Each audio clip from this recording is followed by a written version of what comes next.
দেখুন অনেকগুলো শাকার মাছ এখানে মরে একেবারে কঙ্কাল হয়ে আছে। আমরা বিভিন্ন ভিডিওতে দেখতে পেরেছি যে শাকার মাছকে নাকি এরকম অবস্থাতেও পানিতে রাখলে সে আবার পুনরায় জীবিত হয়। চলুন দেখা যাক এটার সত্যতা।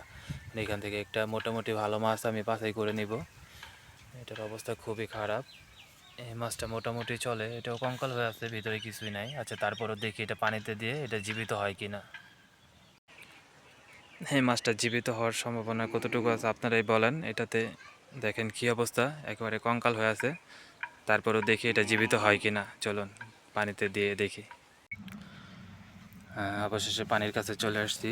দেখুন এবার আমরা শাকার মাছটাকে পানিতে রাখবো এবং 5 থেকে 10 মিনিটের মতো অপেক্ষা করে তারপরে দেখব মাছটা জীবিত হয় কিনা। সম্ভাবনা জীবিত হওয়ার। দেখি, দেখেন মরে একেবারে কঙ্কাল হয়ে গেছে।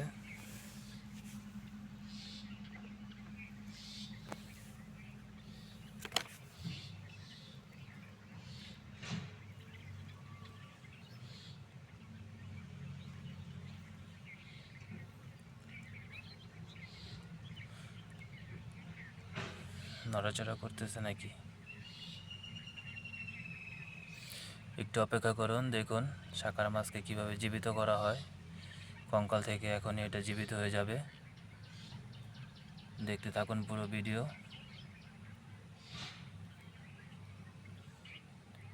আচ্ছা, আপনারা একটু অপেক্ষা করুন, 10 মিনিট পরে আপনাদেরকে আমি রেজাল্ট দেখাচ্ছি কীভাবে শাকার মাছটি আবার জীবিত হয়।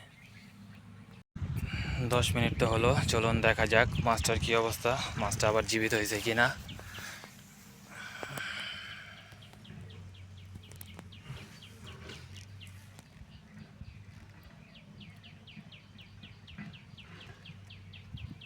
মাছ নড়তেছে, মাছ জীবিত হয়ে গেছে।